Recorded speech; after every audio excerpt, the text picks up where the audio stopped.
हिजोको दिनमा शासकलाई रिजाउने र शासकसँग नजिक हुनेले मधेसमा धेरै जमिन प्राप्त गरे। बहिष्करणमा पारिएका धेरै मधेसी दलितसँग आजसम्म आफ्नै जमिनको एक टुक्रा पनि छैन। अर्कोतिर प्रशासकका रूपमा मधेस पुगेका कर्मचारीले शङ्काको दृष्टिले हेर्दा धेरै मधेसी दलित नागरिकता पाउनबाट वञ्चित भइरहेका छन्। मधेसी दलितको नागरिकता र भूमि समस्या आजको कार्यक्रममा।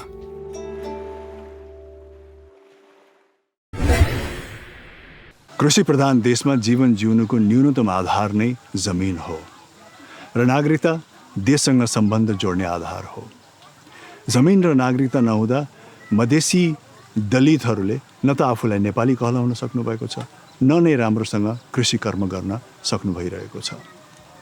जमिन र नागरिकता नहुँदा मधेसका दलितहरूका प्राय सबै प्रगतिका बाटोहरू बन्द भएका छन्। उच्च र नीचको प्रश्न, विभेद र बहिष्करणको प्रश्न, संस्कार र संरचनाको प्रश्न, सामाजिक व्यवहार र राजनीतिक चिन्तनको प्रश्न, मानवता र मानवाधिकारको प्रश्न। नमस्कार, म राजेश हमाल। यहाँहरूलाई जातको प्रश्नमा स्वागत छ। राज्यसँग सम्बन्ध स्थापित भएको कुनै प्रमाणपत्र नहुँदा कस्तो हुन्छ होला अनुभूति? कुनै पेशा, व्यवसाय या भूमिहीन हुँदा कस्तो हुन्छ होला जीवन? यी र यस्तै प्रश्नको जवाब खोज्न आज म रौतडको नयाँ टोल आइपुगेको छु र यहीँ बस्ने विनोद माझीसँग केही छलफल गर्नेछु। धेरै पुरानो छ सर। तपाईँको हाम्रो त 3 पुस्ता जति यहाँ बितिसकेको रहेछ। अनि त्यत्रो पुरानो छ। पहिला त ठुलै गाउँ थियो। अनि त्यसपछि तपाईँहरूको चाहिँ नि बाउबाजेबाटै खेतीपाती थिएन आफ्नै? हजुर, म त सानो हुँदाखेरि अनि अब यस्तै अर्काको खेतमा काम गर्ने बाउबाजेले, अनि त्यसपछि आफ्नो भनेको त पुर्खौँदेखि नै थिएन। अनि यो गाउँ पहिला कत्रो थियो? यत्रै थियो या? यो म सानो हुँदाखेरि 1-2 कक्षा पढ्ने बेलामा अलिकति फराकिलो चाहिँ थियो। अनि तपाईँको काँसघारी धेरै थियो। यो धानको अलिकता ठिकै तपाईँको 20 फिट त्यो पर एउटा ठुलो इनार चाहिँ थियो। जमिन पनि खाली थियो त्यहाँनिर। अनि यहाँको सबै मान्छे पानी त्यहीँ खान्थ्यो, त्यहीँ नुहाउने जेसुकै त्यहीँ गर्ने गरेको थियो पहिला। अनि त्यसपछि कुवामा जानको लागि बाटो पनि थियो ठिकैको। अनि त्यसपछि पछि गएर अब यहाँ खेतको मान्छेले भन्यो कि यो जमिन मेरो हो। अनि हामीले त पहिला अब यस्तो थाहा थिएन इनार भनेको सार्वजनिक हुँदो रहेछ। अनि हामी त्यसलाई संरक्षण पनि गर्न पाएन। अनि त्यसपछि पुरेर अहिले खेत बनाइसकेको छ।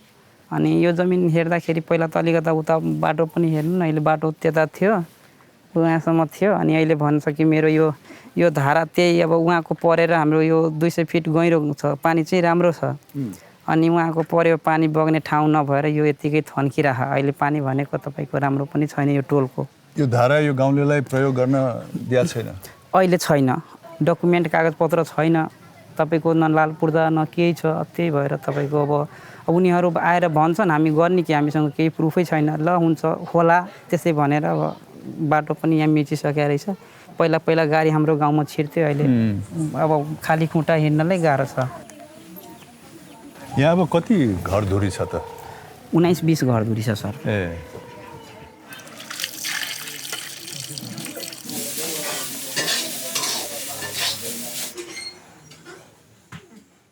तपाईँको घर? हजुर सर। कतिजना सदस्य हुनुहुन्छ? हाम्रो 8 जनाको परिवार छ। सबैजना यहीँ बस्नुहुन्छ? हजुर, यहीँ बसिन्छ।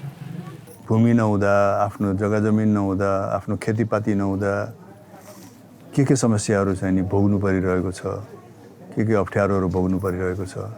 जमिन नहुँदाखेरि त तपाईँको सर्वप्रथम त घर बनाउनु जुन बस्नको लागि छ नि, त्यो त सबभन्दा फर्स्टमा त मान्छे बस्नको लागि घर बनाउनु पर्यो। अब जमिन छैन भने अब घर कहाँ बनाउने? फर्स्टमा त त्यो छ। अनि यताको हाम्रो समुदायको मान्छे त प्राय पढे लेखेको हुँदैन। अनि पुस्तादेखि खेतमा काम गर्दै आएको रहेछ। अनि सिप भनेको त्यही एउटा मात्रै छ कि खेतमा काम गर्ने।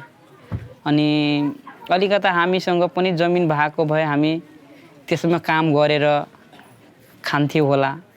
अब त्यसमा जति धान गहुँ आउँथ्यो त्यहीबाट अब आफ्नो जीविका अब चल्थ्यो होला। अब जमिन छैन भने अब हेरौँ न सर, अब यहाँनिर भन्नुपर्दा तपाईँको त बाहिर जानु पर्यो।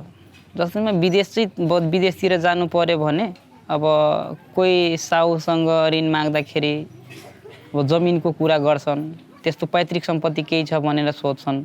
अब झुठो बोलेर त हुँदैन, अनि चाहिँ ऋण लिनको लागि बन्दकी राख्नु पर्छन् लाल पूर्जाहरू। अब लाल पूर्जा छँदै छैन। अब त्यही भएर हामी जस्तो कति छन् त, धेरै छन् यहाँ साथीहरू भाइहरू मेरो, अब पैसै नभएर उहाँहरू अब बाहिर कतै जान पाएको छैन।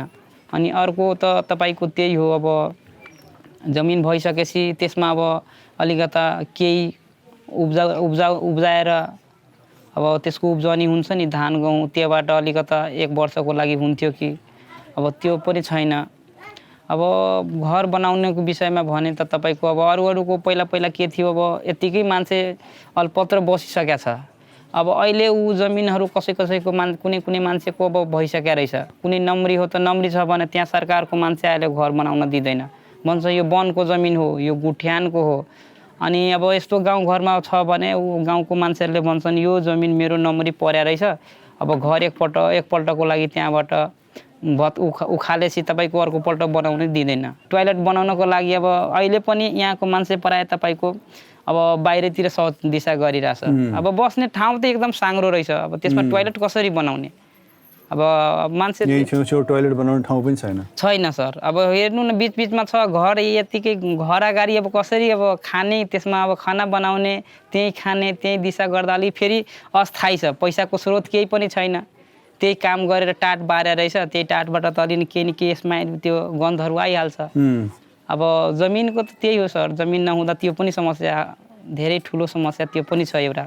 अब अर्काको खेतमा काम गर्ने, अब काम गरे बापत ज्याला दिन्छ, त्यसैमा आफ्नो परिवार छाक टार्ने, कपडा लत्ता लगाउनु पर्ने, त्यही हो। अब जमिन नहुँदा त हामीले अब अलिअलि पैसा कमाएर अलि घर बनाऊ भनेर घर एकपल्टको लागि त्यहाँबाट भत्कायो भने त फेरि अब यस्तो रहेछ कि अब घरै फेरि बनाउनलाई गाह्रै नै पर्छ जस्तो छ। धेरै समस्या छ सर यस्तो त भन्नुपर्दा। आय स्रोत के त तपाईँहरूको मेन? हाम्रो मेन आय स्रोत भनेको त्यही हो सर, यो अर्काको खेतमा काम गर्ने, अनि काम गरे बापत जुन आउँछ नि हाम्रो अब 10 केजी धान दिँदो रहेछ यतातिर, त्यति मात्रै छ, अरू केही पनि छैन तपाईँको। न हाम्रो अब समुदायकोबाट कोही पढेको लेखेको पनि छैन, जागिर नोकरी केही पनि छैन। अनि धेरै समस्या छ सर। अब यस्तो अब हेर्नु न, अब एकछिन त बस्नलाई यस्तो अप्ठ्यारो परिरहेछ। अनि यस्तो घाममा दिनभरि नै अहिले पनि काम गर्न गएको रहेछ कतिपय मान्छेले धान गोड्नलाई। खान पुग्छ त त्यतिले? सर खान नपुगेर त तपाईँको हाम्रो समुदायमा झै झगडा भनेको प्रशस्त मात्रामा छ। तपाईँको कारण के छ भने त्यसको अब बालबच्चा रहेछ, भोकै पेट सुत्नुपर्छ। अब त्यही भएर अब साँझमा अथवा बिहान बेलुका के हुन्छन् कि अब त्यो छाक टार्नको लागि घरमा केही हुँदैन, अब लोग्ने र स्वास्नीसँग झगडा पर्दो रहेछ। अब काम गरौँ भने कता जाउँ, काम पनि अब सधैँको छैन। अब त्यो धान गर्नु पर्यो भने अब एक दिन हुन्छन्, भोलि पर्सि हुँदैन। अब त्यही भएर समस्या त आर्थिकको धेरै छ। अब खानको लागि पुग्दैन, खानको लागि नपुगेपछि त्यही समस्या छ सर।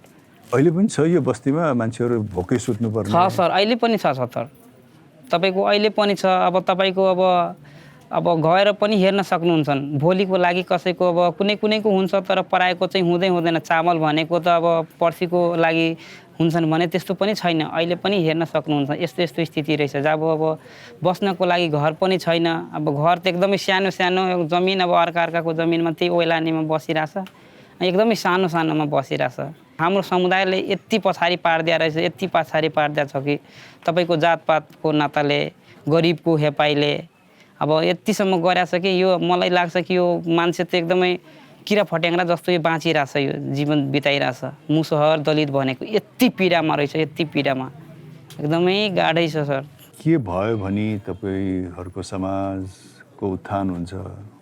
मेरो विचारमा त सबभन्दा पहिला त शिक्षातिर ध्यान दिएपछि यो अब किनभने हामी अलिकता पढे लेखेपछि त्यसले भोलि पर्सि गएर राम्रो काम पनि गर्न सकिन्छन्। त्यसकोमा हुन्छ नि चेतना हुन्छन् त्यो अब राम्रो कुन बाटो त चिन्न सक्छ नि खराब बाटो कुन हो राम्रो अब कुन हो भनेर शिक्षामा लगानी राम्रोसँग गरिदियो भने अब पहल गरिदिनु पर्छ नि तपाईँहरूले पनि अब जस्तैमा अब हेर्नु त त्यसको घरमा खानको लागि छैन भने त्यो कपी कलम कपडा लत्ता धेरै समस्या भनेको छु नि सर अनि अब कतैबाट त्यो सरकारबाट त्यो पनि व्यवस्था भइदिएको भए मेरो विचारमा त्यो पनि हुन्थ्यो। सरकारको कार्यक्रम अन्तर्गत तपाईँहरूको लागि केही सहयोग भएको छैन?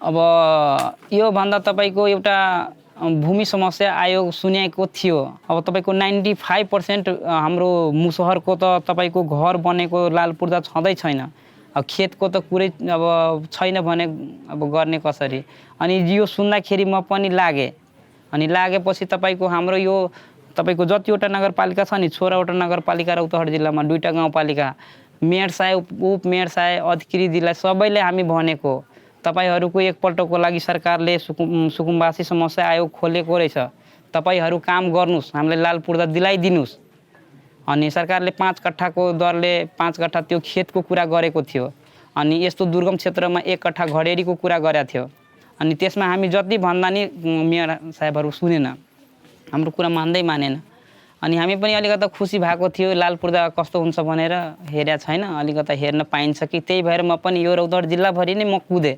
अब तपाईँ कोलेली जग्गा भइदिएको तपाईँको जीवनमा कस्तो किसिमको सुधार आउँथ्यो त?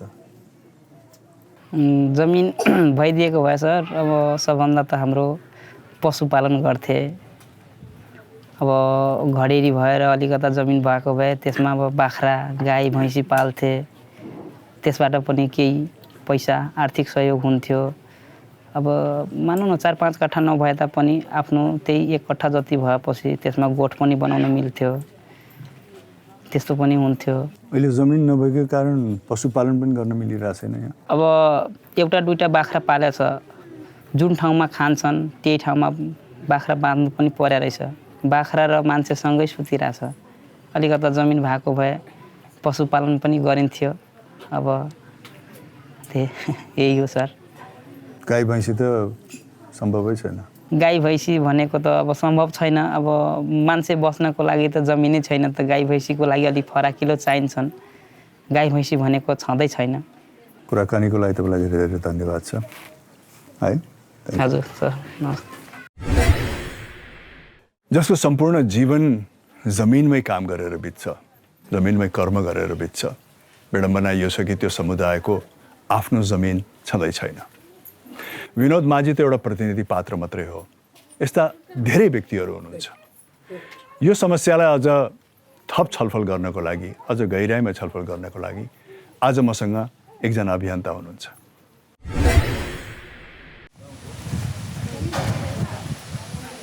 यो सिराहाको गोलबजार नगरपालिका वडा नम्बर 9 गाउँ मुसहर्निया र यो 5 थरी टोल यसमा 5 किसिमको जातिहरू बसोबास गरिराखेको छ। यसमा तामाङ मुसहर यादव त्यस पछाडि तपाईँको मिझार अनि त्यस पछाडि परियार पनि र यहाँको चाहिँ मुख्य यसमा चाहिँ बसोबास गर्ने योभन्दा पहिला पनि सुकुम्बासी भूमिनहरू अहिले पनि यो जग्गाहरू ऐलानी हो र यो ठाउँमा चाहिँ बसोबास गर्ने हामी 26 परिवार छौँ र जो साझा भएको कारणले हाम्रो रमाइलो छ राम्रो छ। अब यहाँ 26 घर दूरी छ भन्नुभयो होइन? हजुर हजुर। अनि सबैजना ऐलानी जग्गामा बसिरहनु भएको छ। हजुर हजुर। सबैजना भूमिहीन हुनुहुन्छ। हजुर। उहाँहरूको दैनिकी जीवन कसरी चलिरहेछ त? गुजारा कसरी भइरहेछ? उहाँहरूको ज्याला मजदुरी गरेर र थोरै अलिअलि जुन ऐलानी जग्गा भनेको छ नि त्यो ऐलानी जग्गामा तरकारी खेतीहरू लगाउनुहुन्छ र सुकुम्बासी भूमिहीनहरू स्वाभाविक रूपमा अब ज्याला मजदुरी गर्दा यो ठाउँबाट कोही राजमिस्त्री होइन कोही काठमिस्त्री गरेर उहाँहरूको जीविका गरिराखेको छ र त्यो सुकुम्बासीहरूभित्र 26 घरभित्र म पनि सुकुम्बासी नै हुन्। मेरो बाजे बराजु पनि 2-3 पुस्तादेखि सुकुम्बासी नै हो र त्यसो भएको कारणले त्यो सुकुम्बासीहरूसँगै मैले पनि जीवन बिताइराखेको छु र उहाँहरूसँगै मिलेर सङ्घर्ष पनि गरिराखेको छु किनभने आफै पीडित भएपछि अझ झन् त्यो कसरी प्राप्त गर्न सकिन्छ भन्ने हिसाबले त्यो जुन भूमि अभियानमा पनि लागिराखेको छु। यो भूमिहीन हुँदाखेरिको पीडा कस्तो किसिमको हुँदो रहेछ त?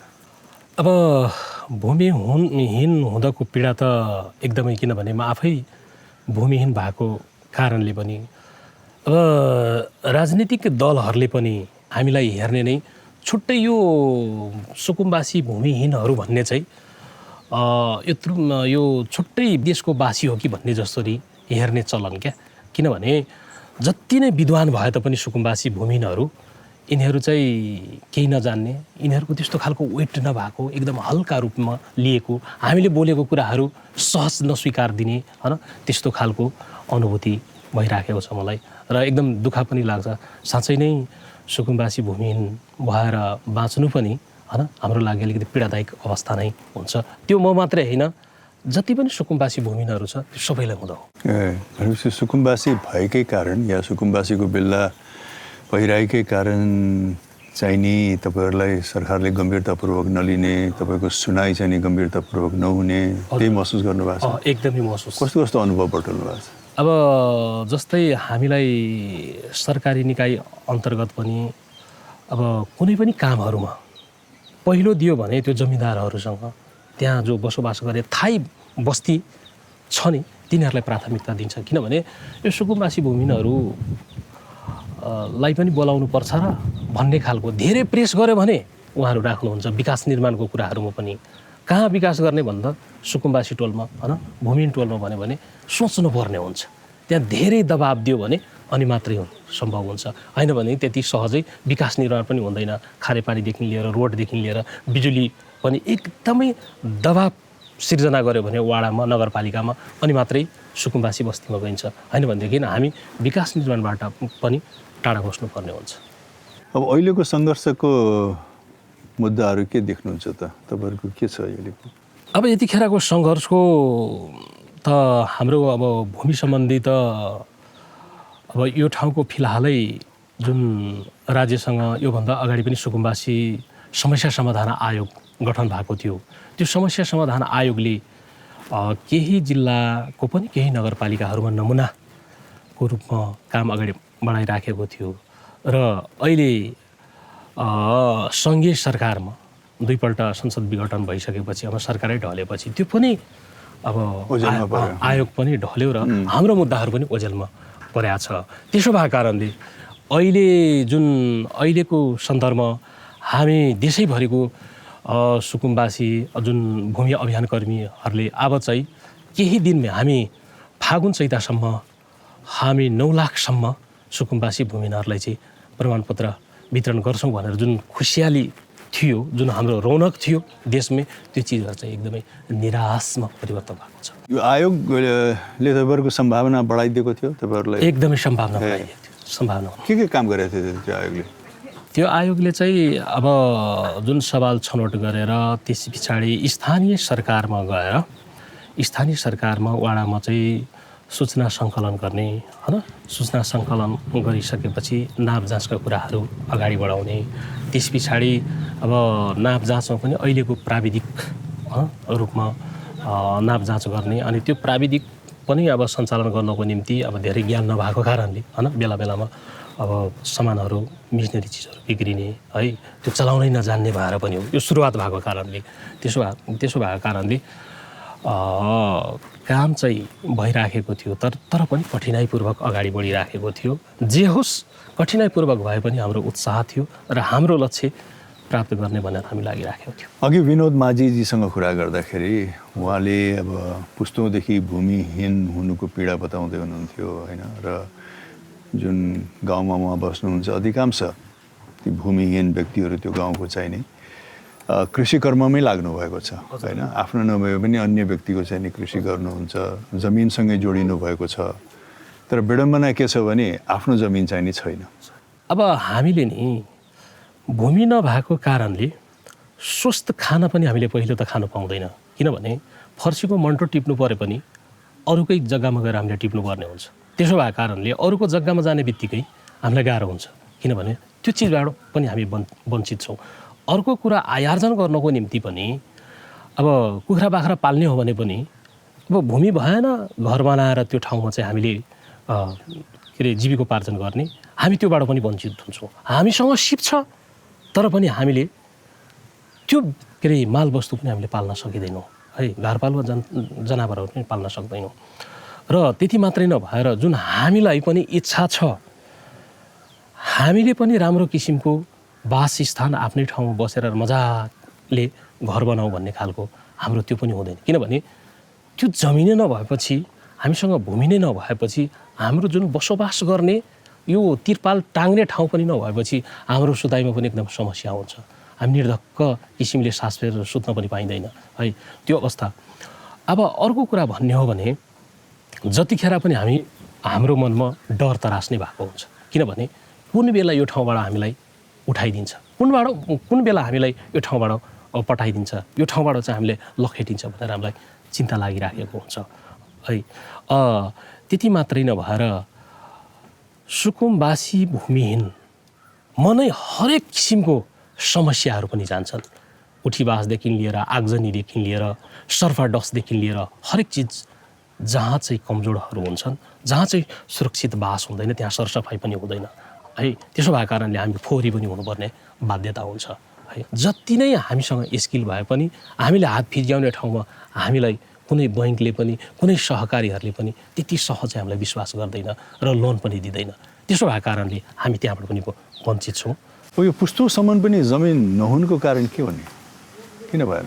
यो पुस्तौँदेखि जमिन नहुनुको कारण पनि अब हामीले अध्ययन गर्ने क्रममा मुलुकको ऐनहरूमा हामी यसो अध्ययन गर्ने क्रममा यो चाहिँ राज्य संस्थानबाट जुन जात व्यवस्थापनको कुराहरू, जात वर्गीकरणका कुराहरू गरेका छ नि, त्यतिखेरै दलितहरूलाई चाहिँ जग्गाबाट वञ्चित गराइएको छ।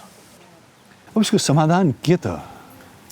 अब यसको समाधान चाहिँ मेन कुरा जुन हाम्रो देशमा अहिले 3 तहको जुन सरकार छ नि, सङ्घीय सरकार, प्रदेश सरकार र स्थानीय सरकार, यो 3वटा सरकारले चाह्यो भने यसको समस्याको समाधान सजिलै दिन सकिन्छ, गर्न सक्छ।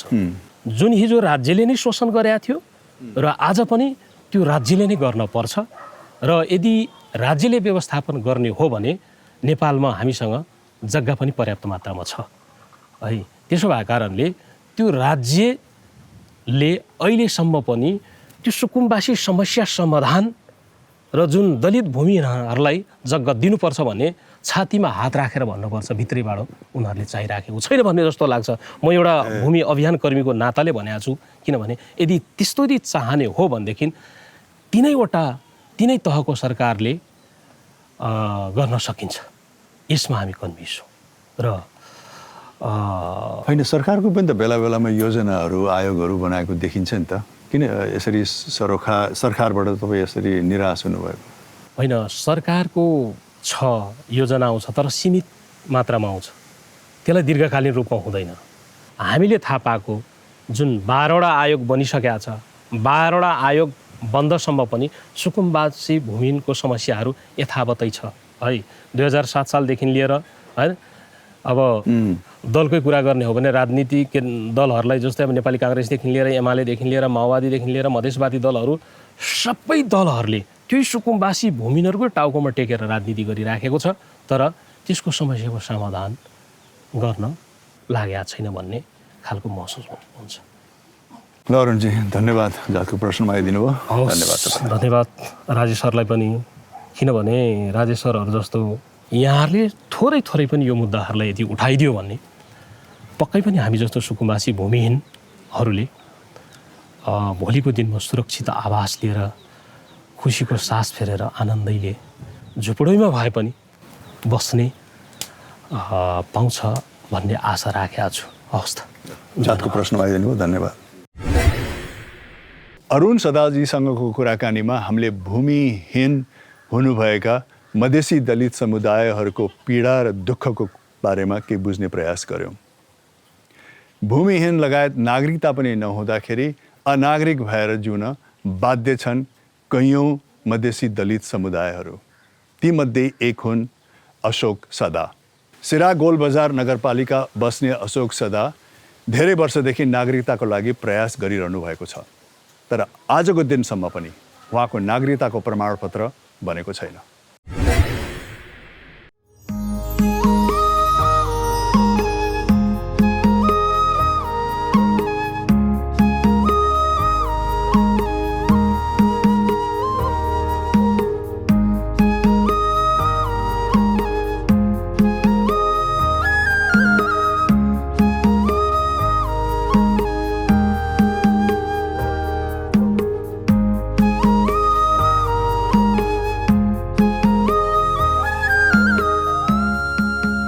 नमस्कार, तपाईँलाई जातको प्रश्नमा स्वागत छ।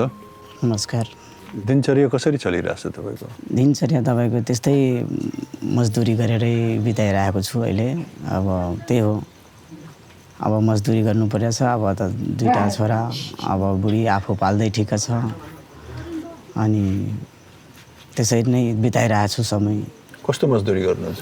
मजदुरी जस्तै घर बनाउने कामहरू, जस्तै बलौटा ओसार्ने, इँटा बोक्ने, त्यस्तै मजदुरी गरेर आफ्नो जीवन चलाइरहेको छु। काम नियमित पाइरहनु भएको छ? जस्तो काम महिनामा 20 दिन छ भने 10 दिन छैन, त्यस्तै मतलब पर्मानेन्ट कामहरू हुँदैन। अनि त्यसरी नै अब कहिले बसिराख्दा अलिकति नराम्रो फिल हुन्छ, काम गरिबस्यो भने यसो घर चल्छ, अलिकति राम्रो हुन्छ, ओठमा मुस्कान आउँछ। अनि त्यही हुनाले अलिकति गाह्रै छ मजदुरको जिन्दगी बाँच्नलाई। दैनिक ज्यालामा काम गर्नुहुन्छ? हजुर हजुर। तपाईँको आफ्नो घर छ? हजुर। जमिन छ? जमिन त त्यही हो, के अरे आफ्नो त छैन, जस्तो आफ्नो नम्बरी भनेको छैन। अरू त्यस्तै गाउँ ब्लक अथवा त्यही भूमिहीनको जमिनहरू भन्नुहुन्छ त्यति। यो स्थानमा बस्न थालेको कति भयो? तपाईँको बुवा बाजेहरू पनि यतै बस्नुहुन्थ्यो? हजुर हजुर हजुर। जस्तै अब हामीले थाहा पाएको अनुसार त 2-3 पिँढी त हामी यहीँ छु। 2-3 पुस्ता यहीँ हुनुहुन्छ? हजुर हजुर। अनि 2-3 पुस्ता यहाँ हुँदासम्म पनि तपाईँहरूले नागरिकता लिनु भएको छैन? अब नागरिकता जस्तो बाउ बाजेलाई जस्तो नागरिकताको सायद थाहा भएर होला कि नभएर होला, त्यतिखेर बाउ बाजेको समय भन्थ्यो नागरिकताको चलनै थिएन भन्नुहुन्थ्यो। अनि नागरिकताको चलन नभएर अब जस्तो बाउको समयमा आउनुभयो कि मतलब नागरिकता त बनाउनुपर्छ। तर सायद अब बुवा पनि मजदुर मान्छे, अब उसलाई ध्यानै भएन कि मतलब नागरिकता बनाउनुपर्छ, भोलि गएर मेरो छोराछोरीले सुख पाउँछ कि दुःख पाउँछ उहाँलाई थाहा हुनु भएन। अनि त्यसैले अब बिरामी मान्छे, अनि त्यतिकै बित्नुभयो। तपाईँको बाउ बाजे सबै यहीँको हो होइन? यहीँको स्थानीय व्यक्ति हो, तपाईँ हो। अब त्यो हुँदाहुँदै पनि तपाईँलाई नागरिकता लिन किन अप्ठ्यारो परिरहेछ? अब नागरिकता लिनको लागि अब रिपोर्ट त मैले बनाएकै थिएँ। बनाएर अब जस्तै अब सबैजना नागरिकता बनाएर विदेश जान्छ, मान्छेले कमाएर घर खेत बनाउँछ, त्यस्तै मैले पनि सोचेको थियो 3-4 वर्ष पहिले। अनि मैले पनि सोचेको चाहिँ म पनि नागरिकता बनाउँछु र म पनि यसो ठाउँमा यसो गएर यसो 2-4 पैसा कमाएर केही बनौँला भन्ने सोच थियो मेरो। अनि नागरिकताको रिपोर्ट सेपोर्ट बनाएर म पनि गएँ, सिरा चक्कर लगाएँ। सिरा चक्कर लगाउँदाखेरि तपाईँको 14 दिनसम्म म दौडेकै भएँ। अनि उहाँ चाहिँ मैले सोध्नुभयो कि के छ परेशानी, मतलब बन्नेवाला छ कि नबन्नेवाला छ कि तपाईँहरूले मलाई पटक पटक बुधबार आउनु, मङ्गलबार आउनु, त्यसरी नै पटक पटक मलाई टाइम दिएर बोलाइराख्नु भएको छ। अब म एउटा मजदुरी गरेर खाने मान्छे, अनि तपाईँले यसरी मतलब पटक पटक बोलाइराख्यो भने हामी त मजदुरी मान्छे एकदम गाह्रो हुन्छ। अब हामी दैनिक ज्यालामा काम गर्ने मान्छे काम गर्छ, अनि खाने मान्छे। अब त्यो तपाईँले यसरी पटक पटक मलाई मङ्गलबार आउनु, बुधबार आउनु, बिहिबार आउनु, यसरी हामीले टाइम त दिन सक्दैन। अनि त्यही भएर के परेशानी छ त्यहाँनिर, मतलब नागरिकता नबन्ने कारण के छ भन्दाखेरि होइन तपाईँको नागरिकता बन्छ तर अलिकति केही प्रोसेस मिलाइराख्नु पर्छ भन्छ। अनि के प्रोसेस मिलाइराख्नु भएको छ त? होइन मिलिसकेको छ भन्छ। अब उहाँ सिधा सिधा कुरा पनि नगर्ने, अब यताउति नै कहिले के भन्ने त्यतिमै समय टाढेर उहाँको अफिस छुट्टी। अनि त्यसपछि ल आफ्नो घर लाग, फेरि भोलिपल्ट बोलायो, फेरि भोलि गयो, फेरि त्यही कहानी। ल तपाईँ लाइनमा रुक्नु, अब तपाईँको हेर्दैछु गर्दैछु। त्यस्तै हुँदा हुँदा 14 दिन बित्यो। 14 दिन बितेर जो मैले मजदुर गरेर कमाएको पैसा जुन 15-16 हजार रुपियाँ थियो त्यो सबै मेरो सक्यो। अनि सकेर म पनि आउने जाने गाडी किराया हुन्छ, अब भर्दिनै लाग्छ। जस्तो कि नास्तै खानुपर्छ कुनै दिन, अब गाडीको किराया डबल, अब 60-70 रुपियाँ लाग्छ एकजनालाई। अब 2जना 3जना यसरी चक्कर हानेपछि त अब त्यो पैसा त अब त्यो अब मान्छेलाई लगेपछि त खान पर्यो। जस्तै दाजुलाई नै अब सनाखतमा राखेको छ भने अब दाजुले त भोकैपेट गर्नु आफूले पनि त भोका त बस्नु सक्दैन। त्यसरी नै 5 दिनसम्म मैले चक्कर लगाएँ। त्यसपछि उहाँले भन्नुभयो होइन यो पुलिस इन्क्वायरी गर्नुपर्छ भन्नुभयो। अनि पुलिस इन्क्वायरी गरेर उहाँ एउटा कागज लेखेर दिनुभयो। अनि यहाँ म गोलबजार थानामा गएँ। अनि गोलबजार थानाको उहाँ पुलिसले भन्नुभयो कि तपाईँ 7 जना मान्छे लिएर आउनु। अनि 7 जना मान्छे नागरिकता भएको मान्छे लिएर आउनु। तपाईँको पहिले मतलब नम्बर चल्थ्यो 8 नम्बर 7 नम्बर भनेर। अनि त्यति अहिले त नगरपालिका भयो 3 नम्बरै सबै।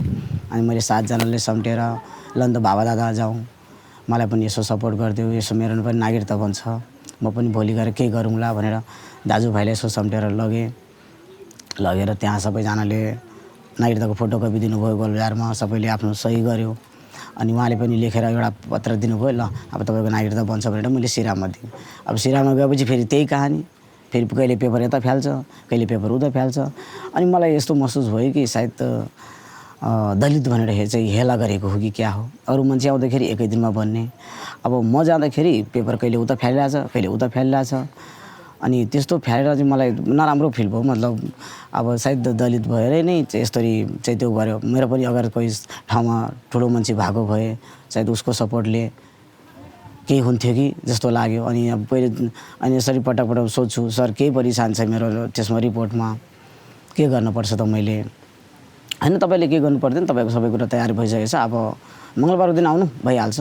फेरि मङ्गलबारको दिन गयो, फेरि त्यही कहानी, तपाईँको अलिकति थम अहिले बनाइरहेको छु, अहिले म होलमालमा छु भन्यो।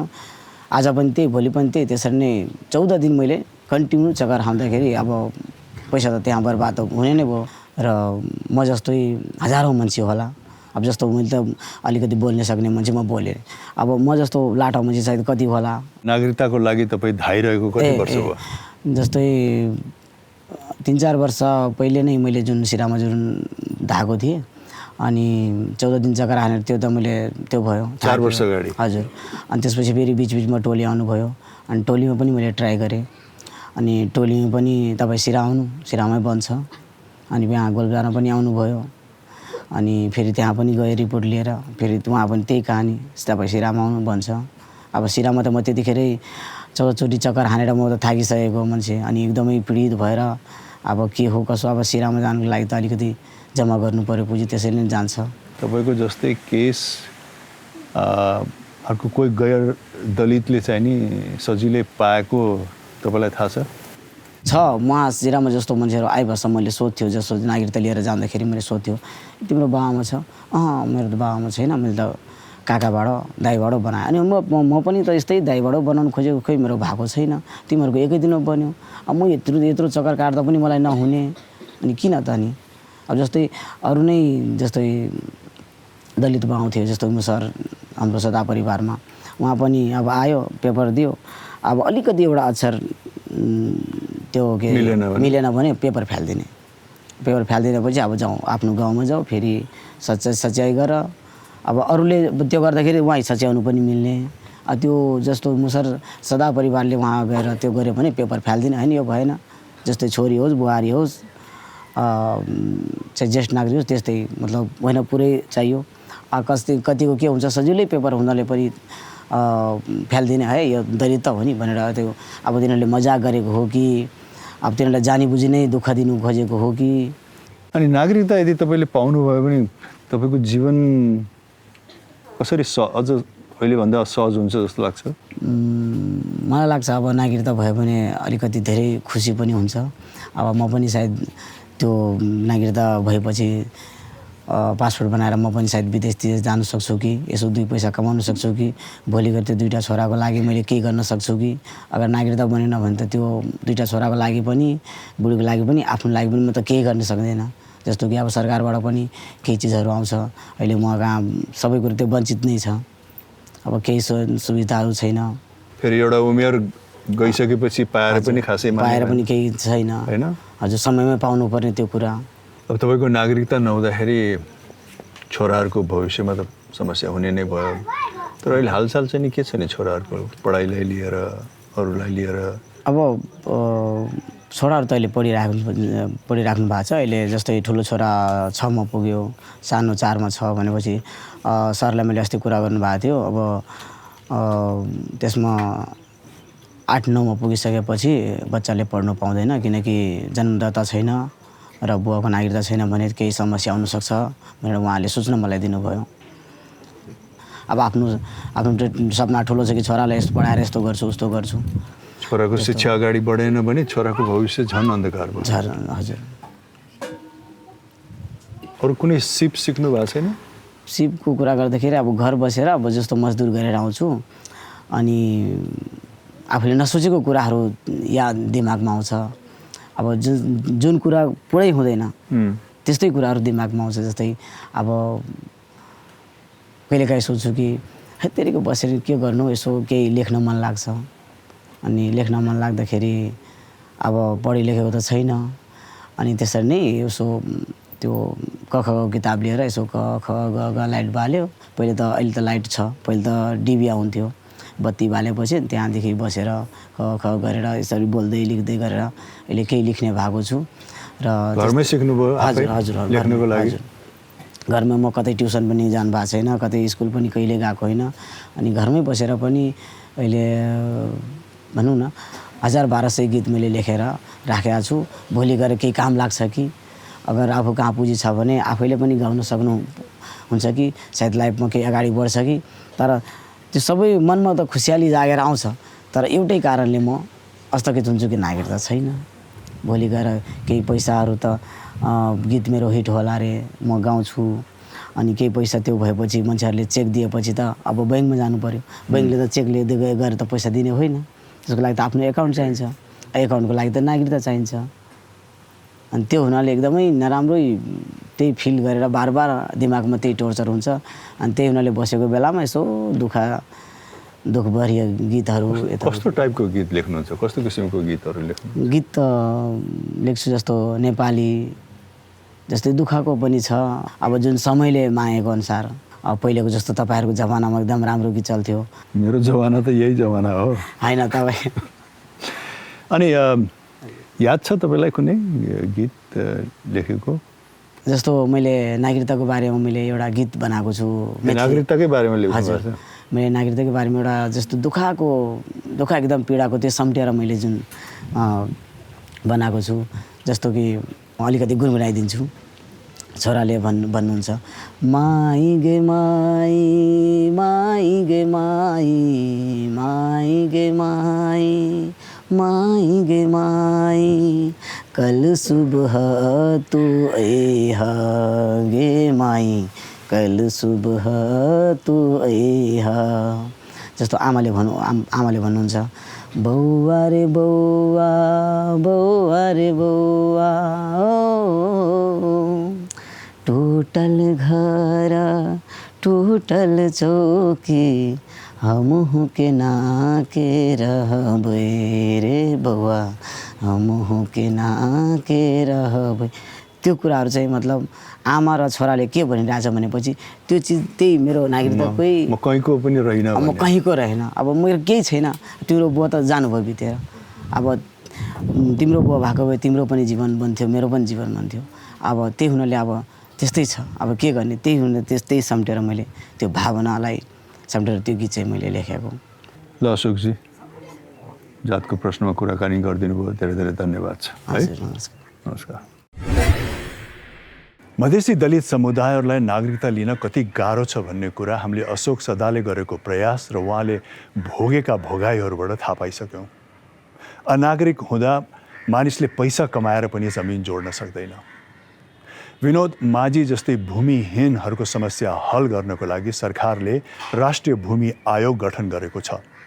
यही राष्ट्रिय भूमि आयोगका प्रथम अध्यक्ष केशव निरौलाजीसँग आज म भेटघाट गर्न जाँदैछु। केशव निरौलाजी, तपाईँलाई जातको प्रश्नमा स्वागत छ।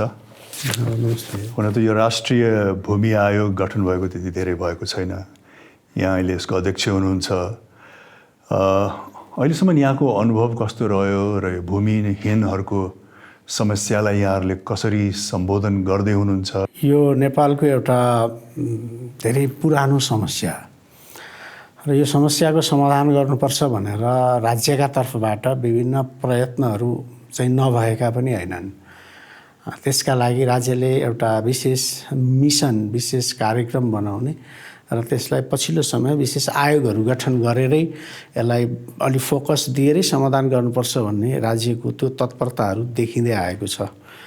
र त्यसैको निरन्तरता स्वरूप यो हाम्रो राष्ट्रिय भूमि आयोग गठन भएको छ र यसलाई हामीलाई दिएको एउटा जिम्मेवारी चाहिँ जम्मा यसलाई 3 खण्डमा बाँड्न सकिन्छ।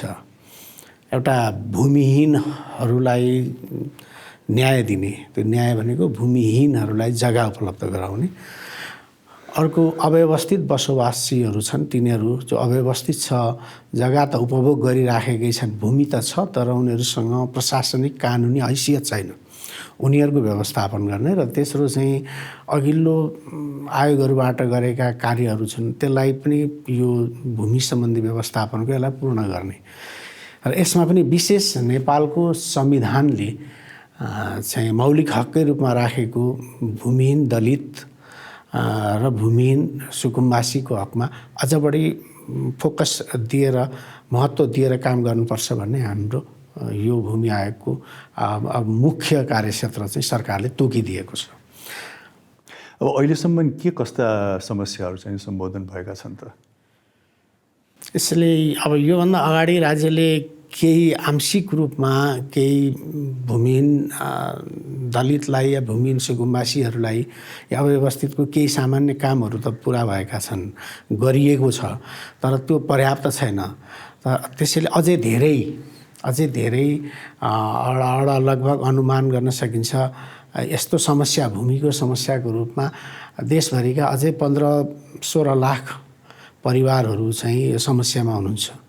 र यसमा भूमिहीनकै समस्या बोक्नेहरू अझै पनि, जसको 1 इन्च जमिन पनि छैन यो नेपालमा, उहाँहरू अझै पनि 2-3 लाख त्यो सङ्ख्यामा अझै हुनुहुन्छ। र त्यसमा पनि बढी प्रतिशत चाहिँ दलितहरूको त्यो परिवार चाहिँ त्यो वर्गमा पर्नुहुन्छ। अब यसका लागि भूमि सम्बन्धी ऐन पनि अत्यन्तै चाहिँ त्यसका पक्षमा निर्माण भएको छ। संविधानले त निर्दिष्ट गरेकै छ र भूमि सम्बन्धी ऐन अन्तर्गतै यो हाम्रो आयोगहरू पनि निर्माण भएका हुन् र त्यही अनुसार हामी आफ्नो कार्य प्रारम्भ गरिराखेका छौँ र हामीलाई विश्वास छ राज्यको त्यो प्रतिबद्धता र वर्तमान भएका कानुनहरूको जुन प्रबन्ध छ, ती प्रबन्ध मात्रै होइन, आवश्यक पर्यो भने त्यसमा संशोधनै गरेर भए पनि यो समस्याको समाधानमा लाग्छौँ र लाग्नुपर्छ र केही परिणाम निकाल्छौँ भन्ने एउटा विश्वास पनि छ। मैले रौतहटको हाम्रो विनोद माझीसँग कुरा गर्दाखेरि अब उहाँसँग भूमि नभएकै कारण चाहिँ नि उहाँले त्यो जनता आवासको चाहिँ नि कार्यक्रम मार्फत उहाँले उपभोग गर्न पाउनु भइरहेको छैन। अब यो त एक हिसाबले के भन्छ नि अङ्ग्रेजीमा catch-22 भएन र, कि भूमि नभएको कारणले घर नपाउने, घर दिए तापनि फेरि भूमि नभएको कारणले घर बनाउन सकिने भन्दाखेरि यसलाई कसरी सम्बोधन गर्नुहुन्छ? म फेरि संविधान त हुन त संविधान भनेको एउटा राजनीतिक, सम्पूर्ण राजनीतिक एउटा त्यो नेपालको एउटा दस्तावेज हो, त्यो मूल विषय हो। त्यसले स्वीकार गर्नु भनेको के हो भने आम जनताको आवाजलाई, समस्यालाई सम्बोधन गर्नतर्फ राज्यको त्यो प्रतिबद्धता पनि हो। र संविधानको मौलिक हकमा त्यो 40 को होला, 40 चाहिँ मौलिक हकको 40 चाहिँ धारामा जग्गाको कुरा छ, 40 को चाहिँ र आवासको कुरा पनि छ, 5 र 6 दुईटा उपधारामा। त्यसैले आवास र चाहिँ जग्गाको दुईटैको कुरा त्यहाँ प्रबन्ध चाहिँ गरिएको छ। अहिले यहाँले उठाउनु भएको समस्या चाहिँ के हो भने आवासको कार्यक्रम अगाडि बढाउनुभन्दा पहिला त जग्गै हुनु पर्यो, भूमि नै हुनु पर्यो, तब अनि आवासको कार्यक्रम अगाडि बढ्छ। त्यसैले यो भूमिको व्यवस्थापनमा चाहिँ अब यो हाम्रो आयोगले हामी एउटा कार्ययोजना निर्माण गरिराखेका छौँ र निश्चित समयसम्म चाहिँ भन्नाले हामीले यो माघभित्रमा यो भूमिहीनहरूको लाई चाहिँ भूमि उपलब्ध गराउने कार्यमा हामी अगाडि बढ्ने हाम्रो चाहिँ त्यो तयारी, एउटा आन्तरिक तयारी छ, त्यसलाई त्यो सार्वजनिक गर्न र त्यो राज्यको प्रतिबद्धता पनि त्यसमा चाहिँ जोड्नका लागि हामी अब त्यो तयारीमा छौँ। यो अब 10-15 दिनमा हामी सार्वजनिक गर्छौँ। भूमिहीन समूह यो हो भनेर यहाँहरूले छनौट चाहिँ नि कुन क्राइटेरियामा गर्नुहुन्छ? अब यो भूमिहीन भन्नाले उसको परिवारको नाममा हो, परिवारको पनि आफ्नो परिभाषा छ होइन। बुबा आमा, आफू, श्रीमती, छोराछोरी, उसको नाममा चाहिँ कहीँ कतै जमिन नभएको त्यो परिवारलाई चाहिँ हामी भूमिहीन भनेर भन्छौँ। त्यस्तो परिवार अब अहिले कहीँ सानो कहीँ न भूमिमा झुप्रो अथवा घर बनाएर बसेको पनि हुनसक्छ, कहीँ डेरामा बसेको हुनसक्छ, कहीँ अब खोला बगरको छेउमा जङ्गलको यस्तो ठाउँहरूमा बसेको चाहिँ हुनसक्छ कहीँ न कहीँ। तर त्यो चाहिँ भूमि अब औपचारिक रूपबाट, प्रशासनिक र कानुनी रूपबाट उहाँहरूसँग त्यो भूमि चाहिँ हुन्न।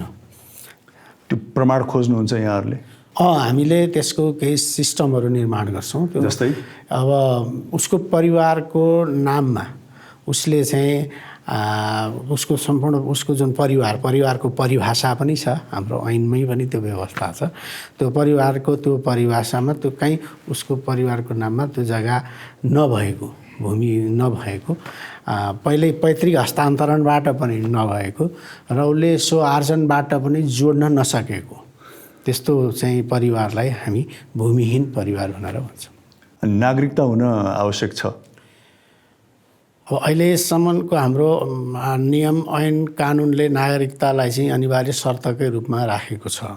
नागरिकहरूलाई, नेपाली नागरिकहरूलाई मात्रै त्यो यो एकपटकको लागि चाहिँ सरकारले, राज्यले जग्गा दिने, उपलब्ध गराउने, आवासको लागि या कृषिको लागि त्यसको केही निश्चित मापदण्डहरू छन्। फेरि यो त अघिको जस्तै भएन र?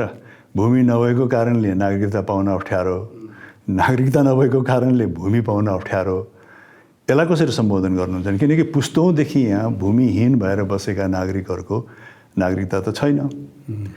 अब यो सही कुरा उठाउनु हो। यहाँनिर यो जटिल समस्यामाथि सम्बोधन भयो भने मात्रै साँच्चैको राज्यले चाहिँ सुकुम्बासीहरूको समस्या हल गर्छु भनेर अगाडि सारेको कार्यक्रमको कार्यान्वयन हुने हो।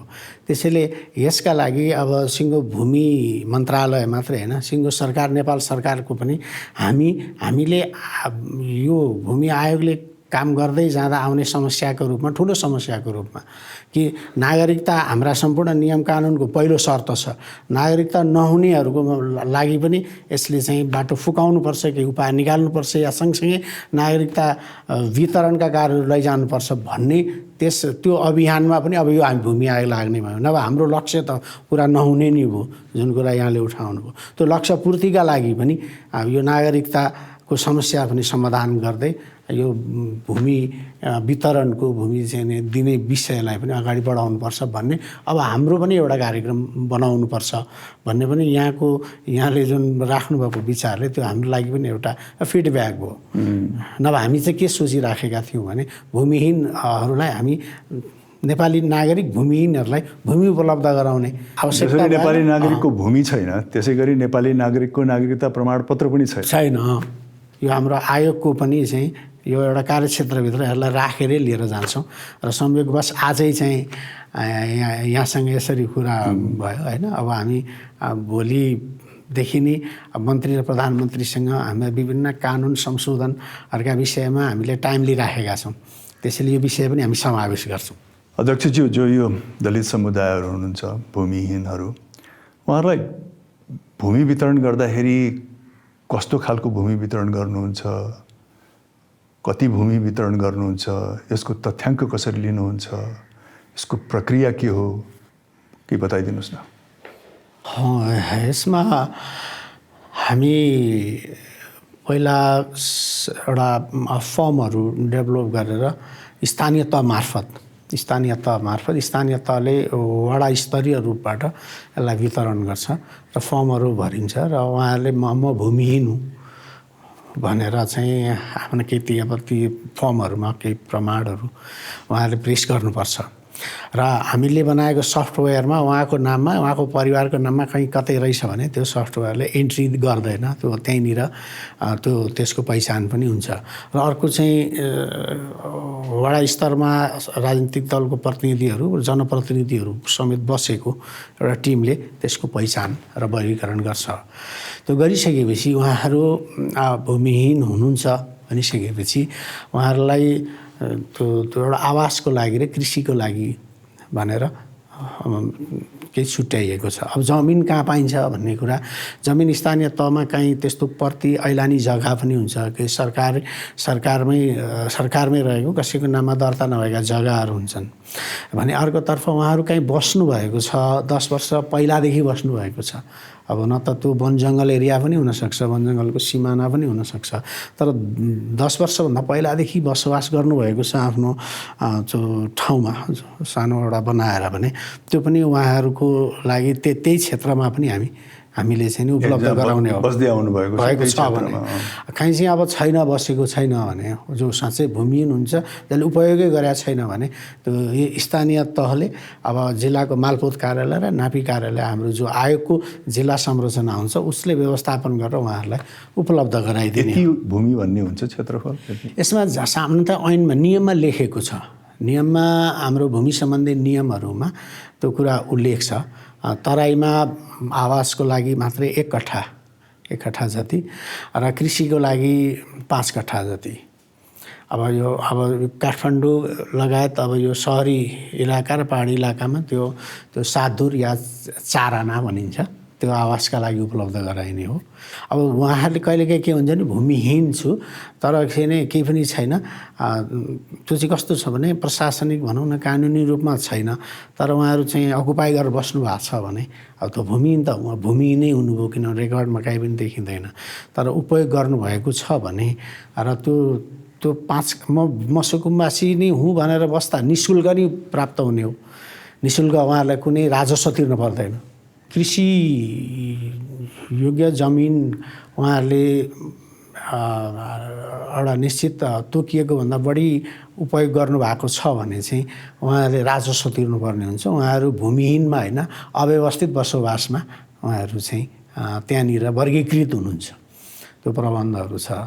अब त्यसो उहाँहरूले तिर्ने राजस्व चाहिँ जग्गाको मूल्याङ्कनको आधारमा र उहाँहरूको आम्दानीको आधारमा त्यसका केही इन्डिकेटरहरू बनाएका छौँ, सिस्टम डेभलप गर्छौँ र त्यसको आधारमा त्यो शुल्क निर्धारण हुन्छ।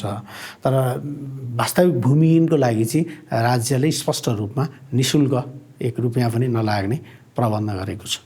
अध्यक्षज्यू, जातको प्रश्नमा आइदिनु भयो, धन्यवाद। हस्, नमस्कार। आजको जातको प्रश्नमा मधेसी दलित समुदायसँग जमिन र नागरिकता नहुँदाखेरिको समस्याको बारेमा चर्चा गऱ्यौँ। उमेर पुगेर नागरिकता नहुनु भनेको अनागरिक हुनु हो। सोच्नुहोस् त, आफ्नै देशमा अनागरिक हुँदाको अवस्था कस्तो होला? सरकारी परिचय पत्र बिना नहुने कामहरू कसरी हुन्छ होला? सधैँ माटोसँग काम गरेर आफू मर्दाका लागि चाहिने माटो नहुँदाको पीडा कस्तो हुन्छ होला? यिनै प्रश्नहरू राख्दै आजको जातको प्रश्नबाट बिदा चाहन्छु। नमस्कार।